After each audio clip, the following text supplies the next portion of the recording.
আসসালামু আলাইকুম। প্রিয় দর্শক, অন্য মঞ্চে আলোচনায় আপনাদের সকলকে আমন্ত্রণ।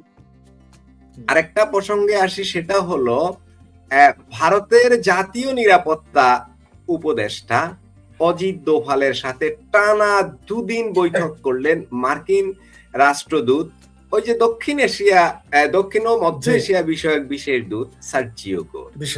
প্রশ্ন হলো, এই যে ভারত আমেরিকা কি হাত মিলালো, কি প্রভাব পড়বে বাংলাদেশে? ফরিদ ভাই, যদি একটু ব্যাখ্যা করেন আমাদের দর্শকদের বুঝতে সুবিধা হবে অ্যাঙ্গেল গুলো। জি জি, ধন্যবাদ আপনাকে আবারও এই গুরুত্বপূর্ণ বিষয়টা নিয়ে কথা বলার সুযোগ দেওয়ার জন্য। শুনেন, 25 সালের প্রথম দিকে, 2025-এর প্রথম দিকে আমি বললাম যে এখন যত কিছুই আপনারা দেখেন না কেন, এই বাংলাদেশ আওয়ামী লীগ এবং ভারতের সাথে আমেরিকার সম্পর্ক আবারও গভীর হবে এবং আগের চাইতে গভীর হবে। এটা বলার কারণে অনেকে হাসাহাসি করে, কিন্তু এগুলো হিসাব, এগুলো একেবারেই সাধারণ হিসাব। তার কারণ কি? কারণ বাংলাদেশ আওয়ামী লীগ হচ্ছে বৃহত্তর একটি দল, অনেক বড় সংগঠন। ছাত্রলীগ একটি বড় সংগঠন, এটাকে আপনি নিষিদ্ধ করে বেশি দিন রাখতে পারবেন না। কারণ এই সংগঠনকে তো আপনি সন্ত্রাসী সংগঠন আল কায়েদা বা হিজবুল্লাহ এদের মতো নিষিদ্ধ করতে পারবেন না, এই সুযোগ নাই, কারণ তাদের সেই রেকর্ড নাই। রাজনৈতিক দল, সেই রাজনৈতিক দলটাকে আপনি কতদিন নিষিদ্ধ করে রাখবেন? নাম্বার 1। নাম্বার 2, তারেক রহমানকে ক্ষমতায় টিকিয়ে রাখার জন্য এই 140 থেকে 50 কোটি ভোক্তার দেশ, 140 থেকে 50 কোটি মানুষের দেশ, ভারতের মতো এত বড় একটা দেশের সাথে বাণিজ্য সম্পর্ক নষ্ট করবে আমেরিকা? প্রশ্নই আসে না। কারণ যদি এইখানে ভারতের সাথে আমেরিকার সম্পর্ক খারাপ রাখে, যত খারাপ করবে, ভারত ধীরে ধীরে ধীরে ধীরে চায়নার দিকে যাবে। বক্তব্য পরিষ্কার। আবার চায়না যদি বেশি ধাক্কাধাক্কি করে, তাহলে ভারত আমেরিকার দিকে চলে যাবে। এখানে একটা ব্যালেন্স আনবে। ব্যালেন্স আনার জন্যই কিন্তু চায়নার সাথে যে ভারতের এত বিরোধ, এই ভারত কিন্তু এখনো কিন্তু চায়না অনেক বড় পার্টনার এই ব্যবসায়িক ভাবে। চায়নার সাথে তার ভারত ব্যবসায়িক সম্পর্ক রয়েছে, বিলিয়ন বিলিয়ন ডলার তারা ব্যবসা করতেছে দুই দেশ। তাহলে চায়নার সাথে যদি ভারতের অলিখিত হলেও শত্রু রাষ্ট্র হচ্ছে চায়না, সে চায়নার সাথে যদি ভারত সম্পর্ক রাখে, তাহলে আমেরিকার সাথে রাখবে না? আবার আমেরিকা, সে তো ব্যবসা, আমেরিকা তো পুঁজিবাদী রাষ্ট্র, ব্যবসা তার জন্য দরকার।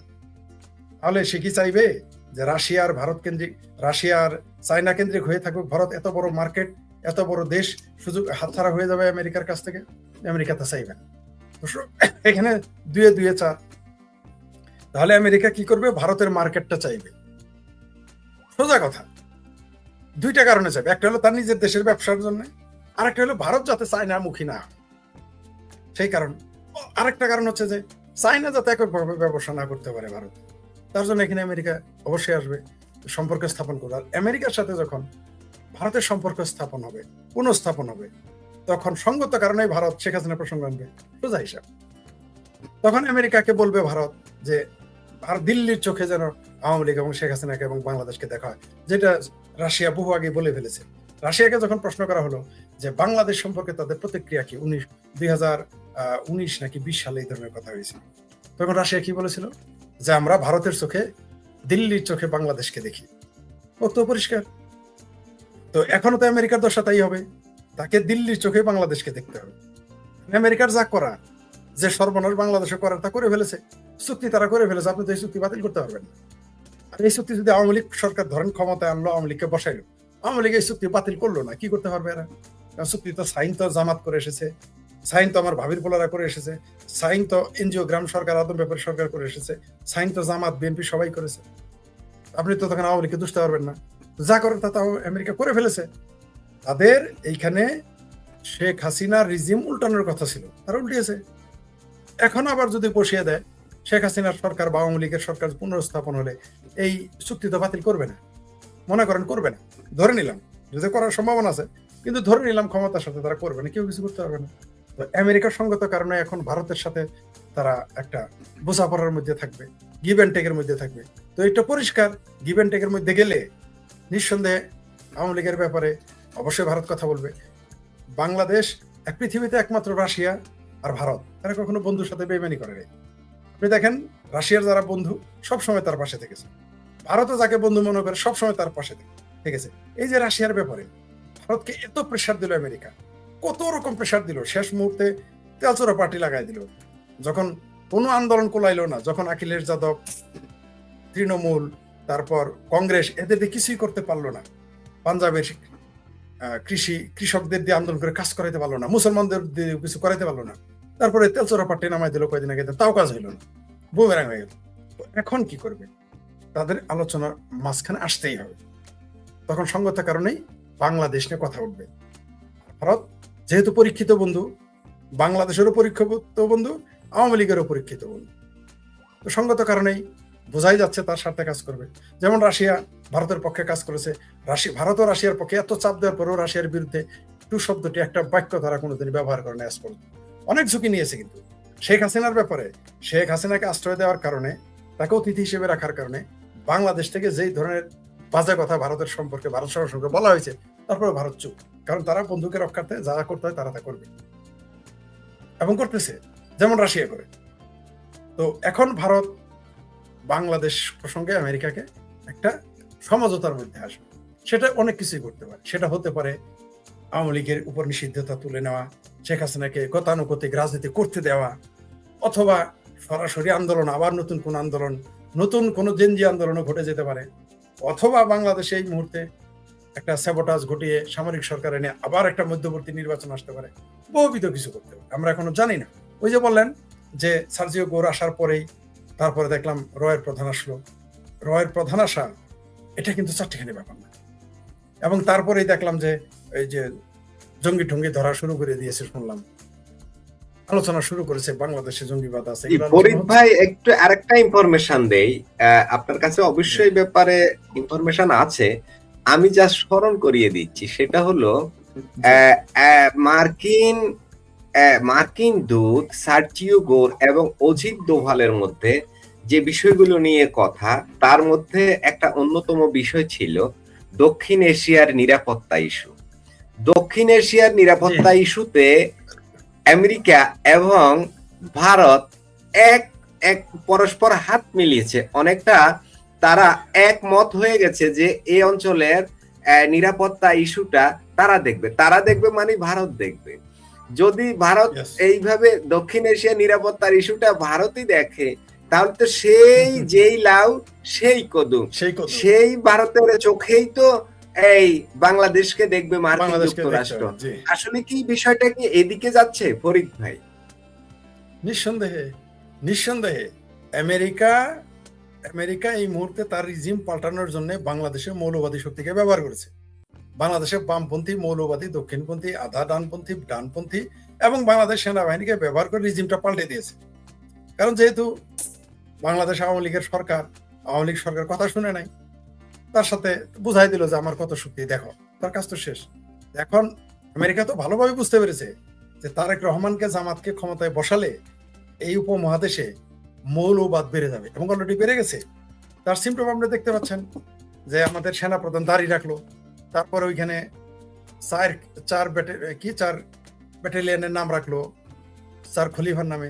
এমনকি এখন নারী কোম্পানিও 4 ব্যাটালিয়নে 4 কোম্পানি, তারপর নারী কোম্পানি আর্মিতে আসবে, সেখানে আবার কি মাদ্রাসা প্রতিষ্ঠা করলো সেনাপ্রধান, ওইদিকে যাচ্ছে। এবং এটা করতে করতে কোন দিকে চলে গেল? 1 মাস না যেতে ইসলামী ইনস্টিটিউট খুলে ফেললো সেনাবাহিনী। আমরা এর আগে সেনাবাহিনীকে দেখলাম ব্যাংকের ব্যবসা করতে, সুদের ব্যবসা করতে, এখন ইনস্টিটিউট করতেছি, ইসলামিক ইনস্টিটিউট, জামাতের মতো। সিমটমটা দেখেন, ঠিক জামাতের মতো বদামি শুরু করেছে বাংলাদেশের সেনাবাহিনী। এবং এরা দেখবেন কয়েকদিন পরে আস্তে আস্তে আবার ফতোয়া দেওয়া শুরু করেছে সেনাপ্রধান, যে বেদাত কই আছে আর নাচ, বেদাত খুঁজতেছে। বাংলাদেশ সেনাবাহিনীর কাজ কি আর খুঁজতে আসছে বেদাত? মানে এই দেশে লামা জাহাবি, ওই যে কিছু আহলে খবিশ কম পড়ে গেছে, তো এখন সেনাপ্রধানকেও আহলে খবিশ হইতে হবে, হয়ে তাকে বেদাত খুঁজতে হবে। সে এখন বেদাত খুঁজতে নেমে গেছে। কাম না থাকলে কই বাজে। এদেশের সেনাবাহিনীতে কোনো কাম নাই, কু করা ছাড়া। আর হইলো আপনার এখন তো কু করাও যাচ্ছে না, ডাইরেক্ট ইনডাইরেক্ট করে। তো এখন কি করবে? কোনো কাম তো নাই। যুদ্ধ তো পৃথিবীতে কোনো দেশের সাথে করে নাই, করবেও না। তো কি করবে তারা এখন ওই বেদাত খুঁজতেছে, তারা এখন ইসলামিক ইনস্টিটিউট খুলতেছে। তো এটার সিমটমটা কি? তুরস্কের দিকে ঝুঁকে গেছে। কারণ তুরস্ককে কিন্তু আমেরিকা বিশ্বাস করে না, পাকিস্তানকেও কিন্তু বিশ্বাস করে না। কারণ তাদের কাছে এদেরকে তারা ব্যবহার করে, কিন্তু ভেতরে ভেতরে না তুরস্ককে বিশ্বাস করে, না পাকিস্তানকে আমেরিকা বিশ্বাস করে। প্রশ্নই আসে না। যতটুকু ব্যবহার করা যায় ব্যবহার করে নিচ্ছে, এছাড়া বিশ্বাস একটু মোটেও করে না। তো এই বাংলাদেশে যে ফরিদ মৌলবাদ ভাই, যেভাবে এখন একটা প্রতিষ্ঠিত কনফিউশন আছে এই আলোচনার ভিতরেই, এই আপনার এই আলোচনার ভিতর থেকে একটা কনফিউশন আছে আমার। সেটা হলো আমাদের এই যে সরকার, আমাদের সরকার প্রধান, আমাদের মাননীয় প্রধানমন্ত্রী, তিনি মালয়েশিয়া হয়ে চায়না সফর করলেন। জি। এই বিষয়টাই কি ঝামেলার মূল গোড়া, নাকি এর পিছনে অন্য কিছু আছে? ফরিদ মনে করে দেওয়ার জন্য ধন্যবাদ। শোনেন, বাংলাদেশের রেকর্ড আছে, যখনই কেউ চাইনাতে যায় তখনই তার সরকারের অবস্থা কেরাসিন হয়ে যায়। এটা আমরা সব সরকারের আমলেই দেখেছি। আপনি খেয়াল করেন, এ পর্যন্ত যত সরকার চাইনাতে গেছে সেই সরকার বিপদে পড়েছে। আমেরিকা যত কিছুই করুক, চাইনা প্রীতি পছন্দ করবে না, এটা পরিষ্কার। সেই জন্য তো এখন দেখবেন এটা কভার করতে চাইতেছে। এতদিন তো বললো ওই যে জামাই খাও না, শাশুড়ি খামো না, জামাই রাগ করছে। এখন শুনতেছি এখন নাকি দিল্লিতে যাবেন জাতীয় ভাইয়া, মানে প্রধানমন্ত্রী, আপনার মাননীয় প্রধানমন্ত্রী নাকি এইবার যাবে। যাই হোক, শুভবুদ্ধির উদয় হোক, যেতে থাকুক, যেতে হবেই। যাবে সেটা ঘাড়ে ধরে যায়। পরে এইবারও যদি নাও যায়, পরে বলবে যে আমার নেও না কেন। এই সময় ওই যে জামাই বলে যে খামো না, পরে দেখবেন যে খাবার সারা বাস যে অজিত বলে টাকা না, 2 দিনের বৈঠকে মার্কিন রাষ্ট্রদূত। তো এটাকে আপনি কোন দৃষ্টিতে দেখবেন? অবশ্যই আপনাকে বাংলাদেশ, নিশ্চয়ই এখানে প্রধান আলোচনার বিষয় রয়েছে বাংলাদেশ এবং দক্ষিণ এশিয়ার নিরাপত্তা। দিন শেষে আমি বলেছি না আপনাকে যে আওয়ামী লীগ এবং ভারতের সাথে আবার আমেরিকার সম্পর্ক ভালো হবে, মজবুত হবে, আগের চাইতে আরো মজবুত হবে। তখন দেখবেন এই যে ভাবির পোলারা, জামাত, হেফাজত, চামড়া নাইপির কি মিছিল না করা শুরু করে, দেখতে পারবেন কয়দিন পরে। এই আমেরিকারে কয়দিন পরে দেখবেন গালিগালাজ শুরু করে দিবে কিছুদিনের মধ্যেই। যখন দেখবেন এই ভাবির পোলাদের খুঁটি থাকবে না। আর আমেরিকা আজ পর্যন্ত যারা বন্ধু বানাইছে তাদের পরিণতি কি হয়েছে, ইতিহাস কি বলে? আমেরিকার একটা বন্ধু রাষ্ট্র দেখান তৃতীয় বিশ্বের যাদের পরিণতি ভালো হয়েছে। কিসিঞ্জার কি বলেছিলেন যে যারা আমেরিকার সাথে শত্রুতা করে তারা তো বিপদে পড়বেই, কনফার্ম। আর যারা বন্ধুত্ব করে তারা আরো বেশি কনফার্ম যারা বিপদে পড়বে। ইতিহাস তাই বলে। আপনি যদি 50-60 বছরের ইতিহাস দেখেন, এই সোভিয়েত ইউনিয়নের সাথে কি রাশিয়ার বন্ধুত্ব ছিল না? ছিল। ইরানের সাথে কি আমেরিকার বন্ধুত্ব ছিল না? ছিল। এই খোমেনি আসার আগে ইরানের সাথে সবচেয়ে ভালো সম্পর্ক ছিল। হয়তো এই তথাকথিত ইসলামী বিপ্লব না হলে এতদিন এই ইরান পারমাণবিক শক্তিধর রাষ্ট্র হয়ে যাইতো এবং সেই পারমাণবিক বোমার সকল আয়োজন সম্পন্ন করে দিত আমেরিকা, হয়ে যেত। আপনি দেখেন, আফগানিস্তান কি আমেরিকার বন্ধু ছিল না? পাকিস্তান কি আমেরিকার বন্ধু না? সাদ্দাম কি আমেরিকার বন্ধু ছিল না? একটা মাত্র ব্যক্তি ছিল লিবিয়ার গাদ্দাফি ছাড়া, সবই তো আমেরিকার বন্ধু ছিল। দেখেন তো কার পরিণতি ভালো আছে? একটা রাষ্ট্র দেখেন আমাকে, কারো পরিণতি ভালো হয়নি।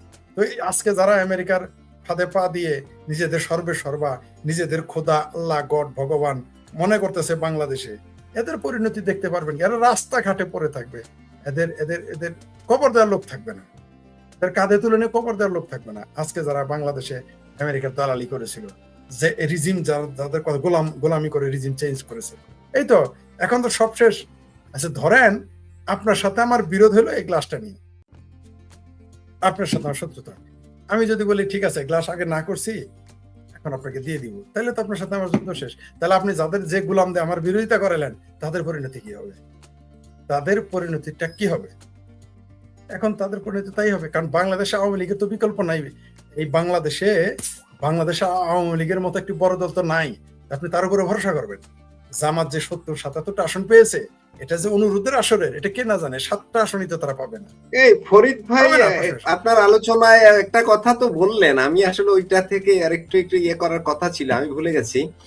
সেটা হলো আমাদের তথ্য উপদেষ্টা, প্রাইম মিনিস্টারের তথ্য উপদেষ্টা ডাক্তার জাহিদুর রহমান, তিনি যে কথাটা বললেন যে শেখ হাসিনা দেশে আসলে তাকে আইনি সহায়তা দেওয়া হবে, তার সর্বোচ্চ নিরাপত্তা দেওয়া হবে, এই কথাগুলো তিনি সাংবাদিক সম্মেলনে বলেছেন। আমার প্রশ্ন হলো, ওই যে যেদিন শেখ হাসিনা ঘোষণা করলেন যে আমি ডিসেম্বরে বাংলাদেশে আমার দেশে ফিরে যাব, দেখি আমাকে কে ঠেকায়, এই কথাটা ঠিক অনেকটা এরকমই ছিল। আমি জানি না সেন্টেন্সটা অনেকটা এরকমই ছিল, কথাটা অনেকটা এরকমই ছিল। তখন আমরা অনেককেই বক্তৃতা বিবৃতি দিতে শুনেছি যে আসুন, কোথা দিয়ে ঢুকবেন আসুন। এবং আমি নাম বললাম না, বাংলাদেশের একজন প্রথিতযশা লেখক এবং বুদ্ধিজীবী, তিনিও এই ধরনের একটা কলাম লিখে ফেলেছিলেন প্রথম আলোতে। তো আসুন, আসুন মানে এসে আপনি ফাঁসির দড়ি গলায় ঝুলান, মানে বাংলা সীমান্তের যে দিক দিয়েই ঢুকবেন এপারের ফাঁসির মঞ্চ তৈরি থাকবে, আপনি আসবেন আর সাথে সাথে এখানে ঝুলিয়ে দেওয়া হবে। হ্যাঁ, এই ধরনের কথা তো বলেছিলেন, বলেননি? এখন হঠাৎ করে একেবারে হেড অফিস বলতে আমি প্রাইম মিনিস্টারের অফিস বলি, এর চাইতে তো বড় অফিস আমাদের সরকারের আর নাই না। ওই অফিস থেকে তিনি তথ্য উপদেষ্টা, তিনি ওই অফিসের তথ্য আমাদের জনগণকে দেন সাংবাদিকদের মাধ্যমে। তিনি বললেন তার আইনি সহায়তাও দিবেন, আবার সর্বোচ্চ নিরাপত্তা দেবেন। আইনি সহায়তা কি দিবেন ফরিদ ভাই? আইনি সহায়তা কি দিবেন? ওনার তো সাবেক প্রাইম মিনিস্টারের তো ফাঁসির হুকুম হয়ে গেছে, আর আইনি সুরক্ষা কি? ওনাকে তো শুধু আনবেন আর ঝুলাবেন, এই তো। আইনি সুরক্ষার কথাটা কেন আসছেন? তার মানে কি ঝুলাবে না? ফরিদ শুনেন, গপ্প করবি মিশা কথা গেলি, মিশা কথা না গেলে গপ্প হইলো। তুই পেতি পাড়া বলেন, জাহেদ বলেন, সালাউদ্দিন সাহেব বলেন, বলছেন না সালাউদ্দিন সাহেব যে দাফন হয়ে গেছে দিল্লিতে আওয়ামী লীগের, এখনই কিন্তু বলা শুরু করেছে যে নিরাপত্তা দেবে, আইনি সহায়তা দেবে। আর কয়দিন পরে কি বলবে জানেন? আমরা তাকে স্বাগত জানাই। এগুলো ভাষা শুরু করবে কয়দিন পরে। এত সস্তা অতনালিয়া দেশে। ফরিদ ভাই, আমি চন্দন নন্দী নর্থ ইস্টের নিউজের তিনি কলাম লেখেন এবং অনেক অনুসন্ধানী রিপোর্ট করেন, সত্যতা পাওয়া যায়, অনেক বড় বড় রিপোর্ট করেন তিনি। চন্দন নন্দী একদম নাড়িয়ে দেন। বাংলাদেশে 24-এর ইলেকশনের আগেও বাংলাদেশের সরকার যে পড়ে যাবে এ নিয়ে চন্দন নন্দী কিন্তু অনেক চ্যানেলে কথা বলেছেন। অনেকেই তখন চন্দন নন্দীকে গালাগালিও করেছে যে এই বেটা শুধু বাংলাদেশের সরকারের বিরুদ্ধে বলে, মানে শেখ হাসিনা সরকারের বিরুদ্ধে বলে। ঠিক আছে, তার মানে ওই চন্দন নন্দীর অনেক গোয়েন্দা তথ্য তার কাছে থাকে বলে আমি বিশ্বাস করি। তিনি বললেন আজকে, ফরিদ ভাই আজকে একটা চ্যানেলে চন্দন নন্দী বললেন যে শেখ হাসিনার যে ট্রায়াল হয়েছে, যে সাজা হয়েছে, এই সাজাগুলো 1 বছরের জন্য মওকুফ হয়ে যেতে পারে। তার মানে এই ধরনের আলোচনা হচ্ছে নাকি, বা স্থগিত হয়ে যেতে পারে? হ্যাঁ, উনি যেটা বলেছেন নিঃসন্দেহে তিনি খুবই গুরুত্বপূর্ণ রিপোর্ট লেখেন। এমনকি তার যে বক্তব্য ছিল, আমিও সেই রিপোর্টগুলো দেখতাম।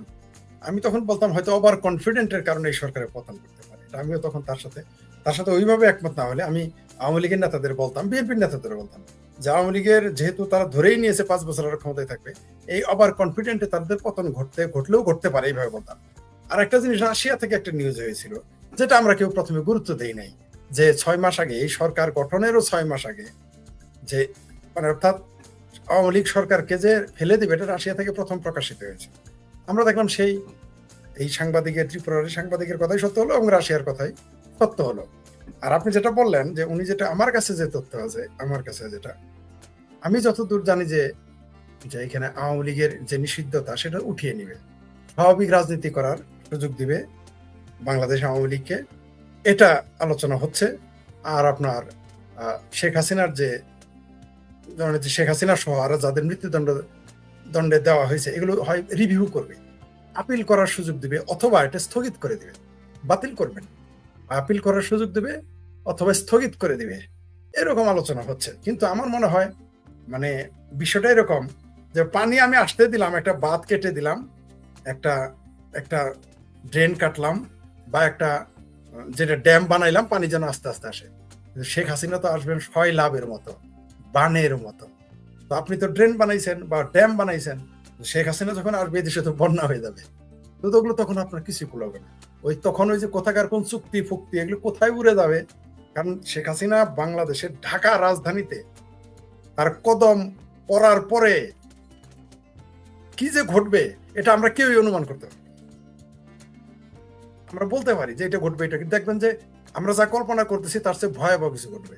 আপনি জনস্রোত আটকাইতে পারবেন না, কারণ এই দেশে আপনি দেখেন 12 ঘন্টা বিদ্যুৎ থাকে না, 14 ঘন্টা বিদ্যুৎ থাকে না, মানুষের চাকরি নাই। গত এই 10-11 দিনে হাজার হাজার লোকের চাকরি চলে গেছে, যাদের ছুটি দেওয়া হয় এসে দেখে চাকরি নেই।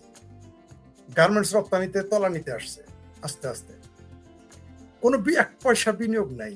এটা আমার ভাবির পোলা, ওই যে পেট ফুলে গেছে না, ঘাড় গন্ডারের মতো আর কি, দুম্বার মতো ঘাড় মোটা হয়েছে, নাহিদ নাকি নাম, তারপর এক একজনের পাশা খুলে ময়মনসিংহের পাউরুটি হয়ে গেছে, আমার ভাবির বলে না হইতে বলছে যে 1 টাকা বিনিয়োগ দেয় না এই দেশের সরকারকে, কেউ পছন্দ করে না।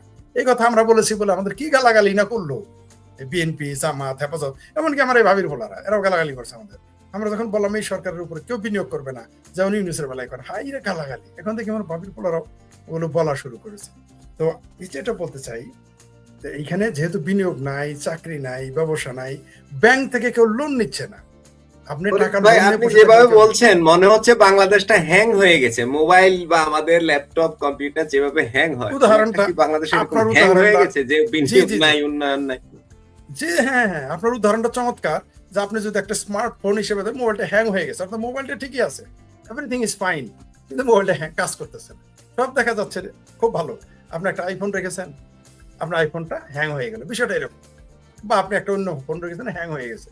আসলে আপনার উদাহরণটা চমৎকার হয়েছে, কিন্তু এটা আমরা যদি পলিটিক্যাল ভাষায় বলি, রাষ্ট্রবিজ্ঞান হয়তো কলাপস হয়ে গেছে, স্থবির হয়ে গেছে, একবারে থেমে গেছে। আপনি দেখেন এটা কি ফরিদ ভাই, এটা কি আমাদের কূটনৈতিক দুর্বলতার কারণে, নাকি এমনিতেই, বা কারা কলকাঠি নাড়ছে যেন এখানে তোমরা বিনিয়োগ করো না, এখানে এই সমস্যা সেই সমস্যা, বা এটা এরকম কিছু যে ভিতরে পিছনে অনেকেই কলকাঠি নাড়ছে, এসব কারণেই বিনিয়োগটা আসছে না আমাদের এখানে, উন্নয়ন হচ্ছে?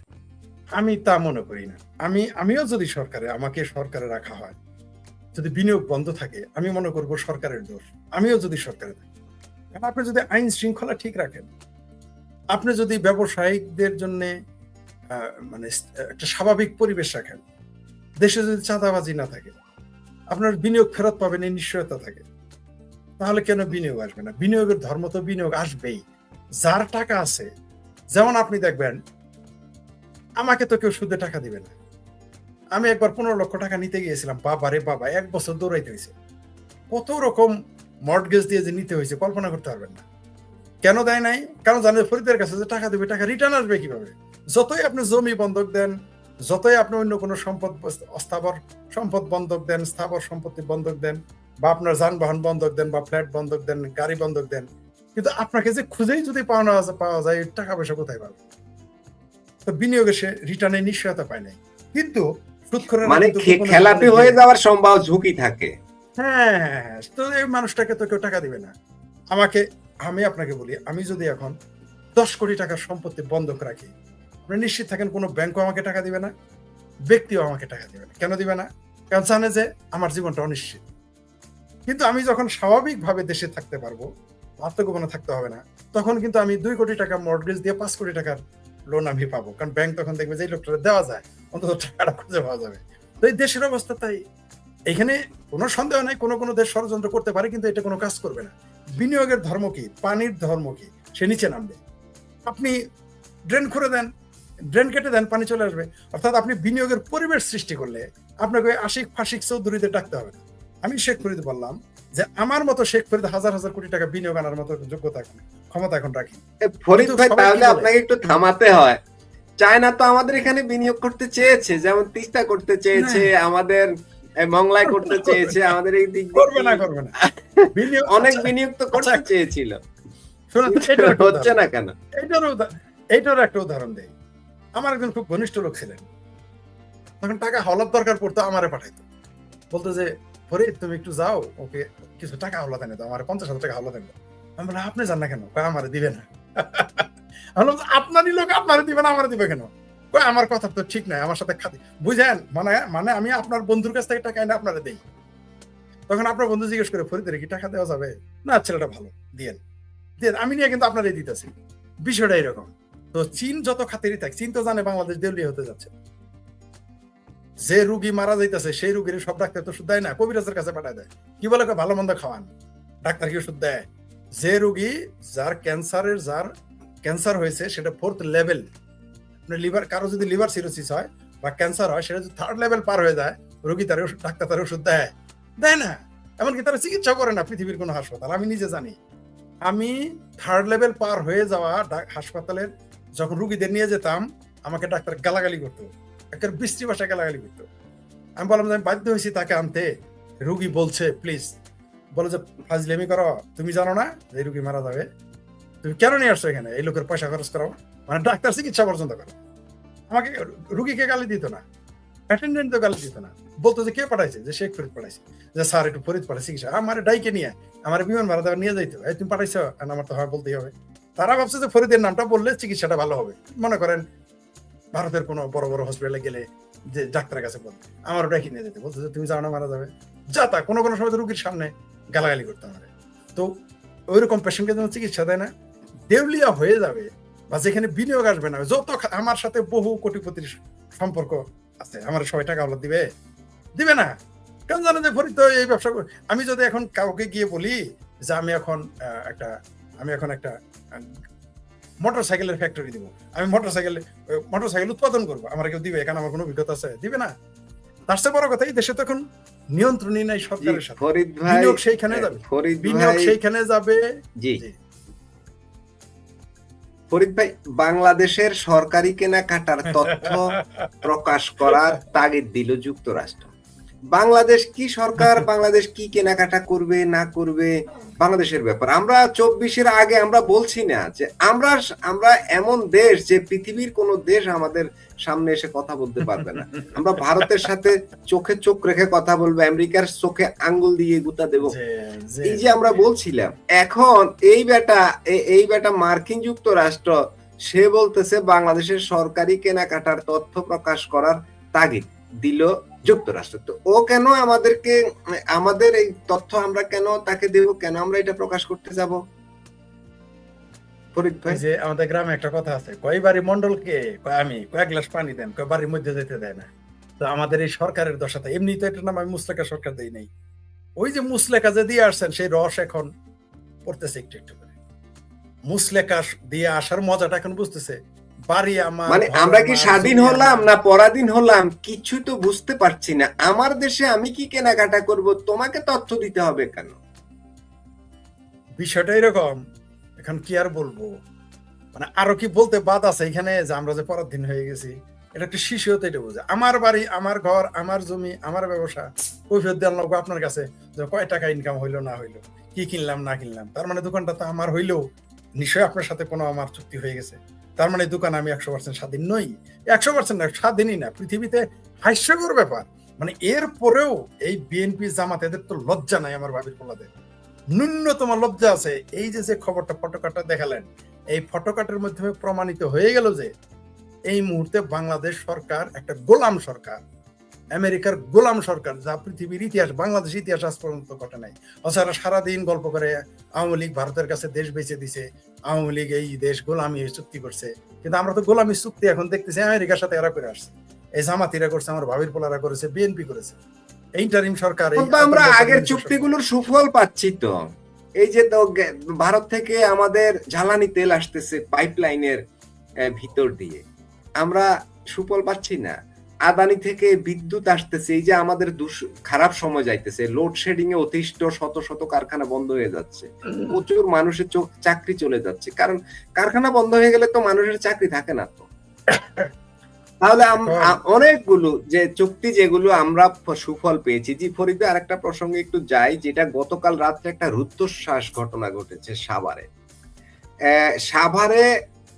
একটা গতকাল রাতের ঘটনার পরেও আজকে দিনে আরেক ঘটনা ঘটেছে সাভারে। তো প্রচুর বোমা উদ্ধার হয়েছে গতকালকে, এরপরে আজকেও সেখানে অন্য জায়গায় আবারও প্রেসার কুকার বোমা পাওয়া গেছে, সেটা নিষ্ক্রিয় করেছে, পুরো এলাকা কেঁপে উঠেছে, মানে মানুষের ভিতরে একটা আতঙ্ক ছড়িয়ে পড়েছে। এই সাভারের ঘটনা। বরিশালে আদালতের সামনে বোমা বিস্ফোরণের ঘটনা ঘটেছে, এই আজকের ঘটনা বলি।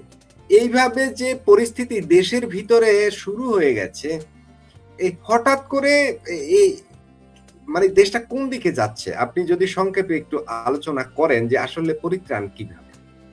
কেন এই সরকার না বলে যেগুলো সব নাটক, আগে এটা যদি আওয়ামী লীগের আমল হইতো তাইলে বলতো এটা নাটক করতেছে সরকার। এখন কারা নাটক করে? বাংলাদেশে নাকি জঙ্গি নাই, জঙ্গিবাদ নাই, সন্ত্রাসীরা নাই, এগুলো কি যে প্রেসার কুকারের মধ্যে বোমা রাখে কারা? আমাদের তো মনে আছে যে বাংলাদেশের 64 জেলার 63টার মধ্যেই ফটকা ফুটেছিল, বোমা ফুটেছিল, আমাদের মনে আছে। তো কারা এগুলো করে আমরা চিনি, সেই শ্রেণীটাই, তারাই তো এগুলো ঘটাচ্ছে। আমরা যখন বলি বাংলাদেশের জঙ্গিবাদ আছে, মৌলবাদ আছে, আপনি তো ওইখানে দেখলেন মাদ্রাসার ভিতরে বন্দুকের ট্রেনিং দিতেছে, বন্দুক কিভাবে চালাবে সে ট্রেনিং দিচ্ছে, মাদ্রাসার ভিতরে নারীদের নিয়ে ট্রেনিং দেয়, প্রশিক্ষণ দেয়। মসজিদের মধ্যে আপনি দেখেন না কিছুদিন আগে চুয়াডাঙ্গা নাকি কুষ্টিয়ায় বিএনপিরা গিয়ে তাদের ধরলো মসজিদের ভিতরে নারীদের অস্ত্র চালনা শেখাচ্ছিল, প্রশিক্ষণ দিচ্ছিল জামাতিরা। তারপরে মাদ্রাসার ভিতরে কয়েকদিন পর পর শুনে না যে মাদ্রাসা উড়ে যাইতেছে। এটা তো আওয়ামী লীগের আমলে ঘটে না, এদের আমলে, ইউনূসের আমলে ঘটেছে, জাতীয় ভাইয়ার সরকারের আমলে ঘটেছে। এই দেশে নাকি সবকিছুই নাটক, আওয়ামী লীগ নাকি এর আগে যত জঙ্গি ধরতে গেলে নাকি সব নাটক। এইটা কি? আমরা বারবার সতর্ক করেছি এই দেশে এটা ঘটাবে তারা, কারণ এই মুহূর্তে যারা জঙ্গিবাদী, মৌলবাদী, এই যে বাংলাদেশে যে পাকিস্তানের যত জঙ্গিবাদী সংগঠনের অস্তিত্ব এই মুহূর্তে রয়েছে, তুরস্কের, মিশরের, আফগানিস্তানের, পাকিস্তানের যারা এখন সক্রিয়, এই মানুষগুলো যদি এই সরকারের পতন ঘটে তারা তো এতিম হয়ে যাবে বা তারা চাপে পড়বে। সেই জন্য তারা যে কোনো মূল্যে একটা কিছু দুর্ঘটনা ঘটিয়ে তারা টিকে থাকার চেষ্টা করবে। এগুলো তারই একটা সিমটম। আর বাংলাদেশ এই যে আজকে প্রেসার কুকার বোমা দেখাইতেছে, এটা এরপরে কি আসে সেটা দেখেন। তবে ঘটনা ঘটতেছে এই যে দক্ষিণ এশিয়া, যে এই যে এখন আমেরিকা কেন আমেরিকা এদের পেছন থেকে সরে যাচ্ছে, কারণ জানে যে এদের আস্কারা দেওয়ার কারণে পুরো দক্ষিণ এশিয়া অশান্ত হয়ে যাবে, বাংলাদেশে জঙ্গিবাদ বেড়ে যাবে। এমনি তো বাংলাদেশে জঙ্গিতে গিজ করে, শুধু এরা প্রকাশ হওয়াবাদ আছে। বাংলাদেশের মানুষের মাইন্ড সেট আপ দেখেন, তাদের কথা আলাপ আলোচনা, যে একজন দর্শক লিখেছেন কারেন্ট নাই, গ্যাস নাই, থাকবেও না, কারণ বিএনপি ক্ষমতায় থাকবে, জামাত ক্ষমতায় থাকবে। কেন বললাম জামাত ক্ষমতায়? কারণ এই বিরোধী দল একটা নাটক। পৃথিবীতে সব দেশেই সরকারি দল, বিরোধী দল থাকে, বাংলাদেশে একমাত্র বিচিত্র দেশ যেখানে সরকারি দল এবং সরকারি বিরোধী দল আছে। জামাত বিএনপি ক্ষমতায় থাকবে, কারেন্ট সমস্যা হবে না, গ্যাসের সমস্যা হবে না, সারের সমস্যা হবে না, বোমাবাজি হবে না। এটা কি হয়? এই জামাত বিএনপির সরকার মানেই তো সার থাকবে না, সার সমস্যা, বিদ্যুৎ সমস্যা, গ্যাস সমস্যা হবে, এমনকি জঙ্গিবাদী সমস্যা হবে। এটাই স্বাভাবিক, সেটা ঘটতেছে। জি,